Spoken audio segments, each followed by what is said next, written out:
बता दें कि बिहार से इस वक्त की बड़ी खबर सामने आ रही है। बिहार की राजनीति में एनडीए में हुआ बड़ा समझौता, सीट बंटवारे पर लग गई मुहर। चिराग पासवान को आधी तो आखिर नीतीश कुमार को बड़ा हासिल हुई। बीजेपी कितने सीट पर चुनाव लड़ेगी और साथ ही साथ अपने सभी सहयोगियों को कितनी सीटें दे रही है। नमस्कार, मैं हूं संजीव और आप देख रहे हैं आप तक न्यूज।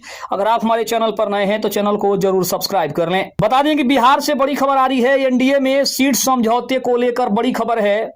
बिहार में विधानसभा चुनाव जैसे जैसे नजदीक आ रहे हैं वैसे वैसे राजनीतिक सरगर्मी तेज हो गई है। एनडीए के भीतर लंबे समय से चली आ रही सीट बंटवारे की खींचतान आखिरकार खत्म हो गई है। सूत्रों के मुताबिक एनडीए गठबंधन में सीट शेयरिंग का फॉर्मूला भी सेट कर दिया गया है। फॉर्मूला क्या है, बंटवारे का फॉर्मूला क्या है। कुल 243 सीटें विधानसभा में हैं। अगर जदयू की बात करें तो जदयू के नीतीश कुमार को 102 सीट, भाजपा को 101 सीट, चिराग पासवान के लोजपा रामविलास को 20 सीटें, जीतन राम मांझी की हिंदुस्तान आवाम मोर्चा को 10 सीटें और उपेंद्र कुशवाहा की पार्टी को 10 सीटें मिलने की बड़ी खबर सामने आ रही है। अब इस फॉर्मूले के तहत सबसे बड़ी हिस्सेदारी एक बार फिर जदयू को मिली है। नीतीश कुमार के नेतृत्व वाली पार्टी 102 सीटों पर चुनाव लड़ेगी। भाजपा ने थोड़ी रणनीतिक लचीलापन दिखाते हुए 101 सीटों पर अपनी दावेदारी जताई है। सबसे ज्यादा चर्चा चिराग पासवान की रही। पहले उन्होंने 40 सीटों की मांग ठोकी थी, लेकिन अंततः उन्हें 20 सीटों पर समझौता करना पड़ा, ऐसी खबर आ रही है। वही जीतन राम मांझी और उपेंद्र कुशवाहा की पार्टी को 10-10 सीटों पर संतोष करना पड़ रहा है, ऐसा कहा जा रहा है। अगर राजनीतिक विश्लेषकों का मानना है कि यह फॉर्मूला इस बार एनडीए के अंदरूनी कलह को शांत करने की कोशिश है, लेकिन क्या वाकई में चुनाव तक यह एकजुटता बनी रहेगी, यह देखने वाली बात होगी। कुल मिलाकर अब गेंद जो है वो जनता के पाले में है। एनडीए का यह सीट बंटवारा क्या चुनावी गणित को साथ पाएगा या विपक्षी से बड़ा मुद्दा बनाकर जनता के सामने एनडीए को चुनौती देगा। दूसरी तरफ हम बात करें तो बिहार विधानसभा चुनाव 2025 को लेकर एनडीए के सीट बंटवारे का जो फॉर्मूला है वो कितने दिनों से चर्चा में रहा है और आगे भी इस पर लंबे समय से खींचतान चली आ रही थी, लेकिन अब कहा जा रहा है कि इस पर जो लंबी बातचीत और लंबी जो खींचतान थी वो आखिरकार समाप्त हो गई है। दूसरी तरफ आरोप प्रत्यारोप और दावों के बीच आखिरकार एनडीए ने अपने गठबंधन को एकजुट रखने के लिए सीटों का बंटवारा भी कर दिया है। अगर हम बात करें तो एक बार फिर से गठबंधन में नीतीश कुमार को सबसे बड़ा हिस्सा मिला है, लेकिन भाजपा ने भी दिखा दिया कि अब वह जदयू से बहुत पीछे नहीं है। सिर्फ एक सीट कम लेकर उसने नीतीश कुमार के बराबरी का संदेश दे दिया है। सबसे ज्यादा चर्चा अगर हम बात करें तो चिराग पासवान की हो रही है। उन्होंने पहले कहा था कि अगर हमें बराबर सम्मान नहीं मिलेगा तो हम 243 सीटों पर भी चुनाव लड़ने को तैयार है, लेकिन अंदर खाने चली बैठकों और दिल्ली तक हुई बातचीत के बाद उन्हें 20 सीटों पर समझौता करना पड़ रहा है। राजनीतिक जानकार मानते हैं कि चिराग पासवान को कम सीटें जरूर मिली है, लेकिन उन्हें भविष्य में कैबिनेट और सत्ता में हिस्सेदारी का भरोसा भी दिखाया गया है। इन दोनों नेताओं की राजनीतिक जमीन भले ही सीमित हो, लेकिन गठबंधन में उनकी अहमियत को भी समझा जा रहा है। हम बात कर रहे हैं जीतन राम मांझी और उपेंद्र कुशवाहा को। मांझी की हिंदुस्तान आवाम मोर्चा को भी 10 सीटें मिलने की बड़ी खबर है, तो वहीं उपेंद्र कुशवाहा की पार्टी को भी 10 सीटें मिल सकती है, ऐसी भी खबर है। यह संदेश साफ है कि छोटे दलों को नजरअंदाज नहीं किया जाएगा ताकि चुनाव के वक्त कोई नाराजगी या टूट फूट न हो सके।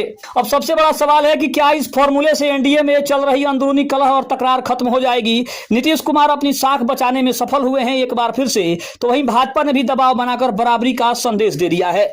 चिराग पासवान को आधी सीटें मिली, लेकिन उन्हें सत्ता में हिस्सेदारी का आश्वासन मिला हुआ है। वहीं छोटे दलों को भी पूरा मान सम्मान देने की खबर है। विश्लेषकों का यह भी कहना है कि यह फॉर्मूला एनडीए के लिए मजबूरी का समझौता है, क्योंकि अगर किसी भी दल को नजरअंदाज किया जाता है तो सीधे विपक्ष तेजस्वी यादव की राजद और महागठबंधन इसका फायदा उठा लेते।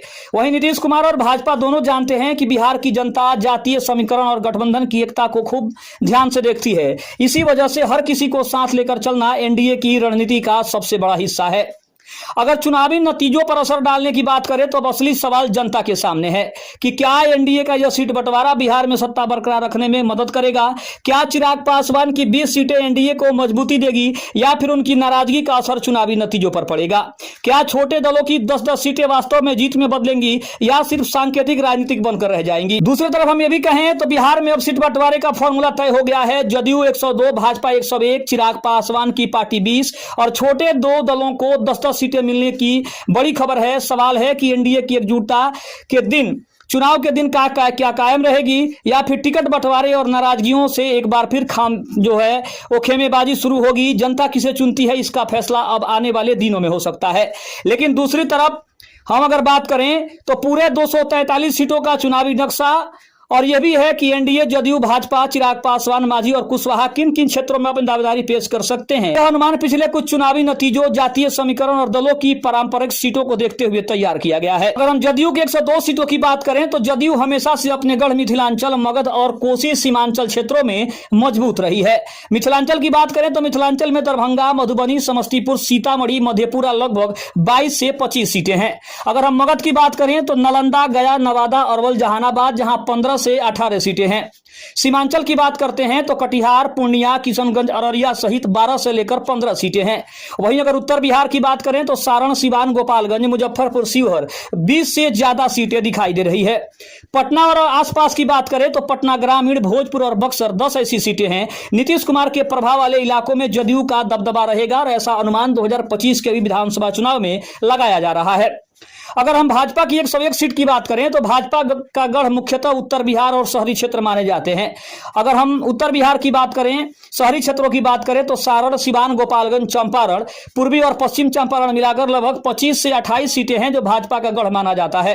अगर पटना शहरी की बात करें तो पटना शहरी और भोजपुर बेल्ट में 15 से 20 सीटें ऐसी है जो भाजपा का दबाव और उनका गढ़ माना जाता है। मिथिलांचल की बात करें तो दरभंगा, मधुबनी, समस्तीपुर 15 ऐसी सीटें हैं जहां भाजपा का गढ़ माना जाता है। तो वहीं कोसी और अंगिका क्षेत्र की बात करें तो भागलपुर, बांका और पूर्णिया 15 से 18 ऐसी सीटें हैं जहां भाजपा का प्रभाव अच्छा माना जाता है।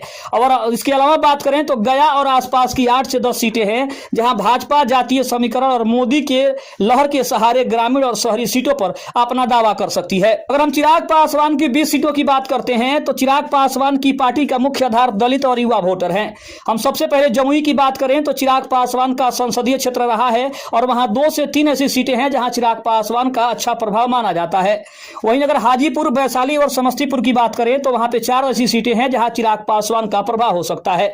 दूसरी तरफ बात करें तो खगड़िया, बेगूसराय, मुंगेर और लखीसराय 5 और 6 सीटें ऐसी है जहां चिराग पासवान को एक बार फिर से बढ़त मिलने की संभावना है और चिराग पासवान यहां अपना दावा ठोक सकते हैं। इसके अलावा बात करें तो पटना ग्रामीण, नवादा, गया के कुछ हिस्से हैं जहां 3 से 4 ऐसी सीटें हैं जहां चिराग पासवान अपने पिता रामविलास पासवान की विरासत वाले इलाकों पर फोकस करेंगे और यहां अपना दावा ठोक सकते हैं। अगर हम जीतन राम मांझी की 10 सीटों की बात करें तो मांझी का प्रभाव सीमित है, लेकिन गया और मगध क्षेत्र में उनकी पकड़ को काफी मजबूत माना जाता है।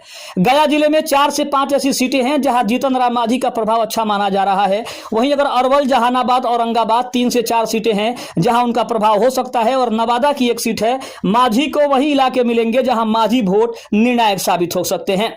अब और अंत में बात करें तो एनडीए के एक और सहयोगी उपेंद्र कुशवाहा की, उनको भी 10 सीटें मिलने की बड़ी खबर है। वो 10 सीटें कौन सी हो सकती है? कुशवाहा समुदाय की अच्छी पकड़ नालंदा, जहानाबाद, भोजपुर, अरवल और रोहतास जिलों में है। नालंदा में 2 सीटें हैं जहां उपेंद्र कुशवाहा का प्रभाव अच्छा माना जाता है। वहीं जहानाबाद, अरवल 2-3 ऐसी सीटें हैं जहां उनका प्रभाव अच्छा माना जाता है। इसके अलावा अगर बात करें तो रोहतास, कैमूर और भोजपुर 4 से 5 ऐसी सीटें हैं। कुशवाहा को वही सीटें दी जाएंगी जहां उनकी जातीय पकड़ मजबूत है। अब सबसे बड़ी तस्वीर की बात करें तो जदयू और भाजपा का मुकाबला सीधा विपक्ष राजद, कांग्रेस, लेफ्ट महागठबंधन से होगा। चिराग पासवान और छोटे दल सीटें कम होने के बावजूद किंग मेकर बनकर साबित हो सकते हैं। जातीय समीकरण और उम्मीदवार चयन ही एनडीए की जीत हार तय करेगा। अब दूसरी तरफ बात करें तो 2025 का सबसे बड़ा सवाल अब साफ हो गया है कि एनडीए ने 243 सीटों का बंटवारा कर दिया है जैसी खबरें आ रही है, जिसमें जदयू 102, भाजपा 101, चिराग पासवान की पार्टी 20 और मांझी और कुशवाहा को 10-10 सीटें मिलने का कि जो है बड़ी खबर है। सीटों का यह समीकरण क्या एनडीए को सत्ता तक पहुंचाएगा या फिर विपक्ष से भुना लेगा, यह आने वाले चुनावी रण में साफ हो जाएगा।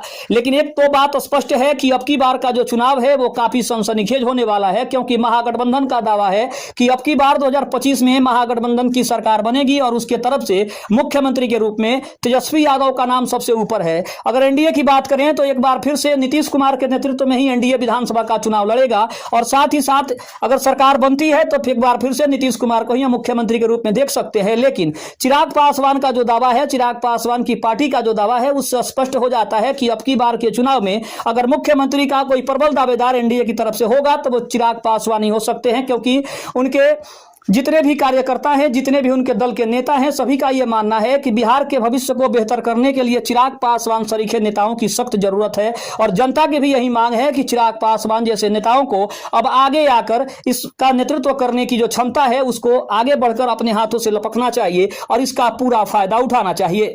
आपको खबर कैसी लगी कमेंट में जरूर बताइएगा। चैनल पर नए हैं तो चैनल को सब्सक्राइब करना बिल्कुल ना भूले। तब तक के लिए धन्यवाद। जय हिंद, जय भारत।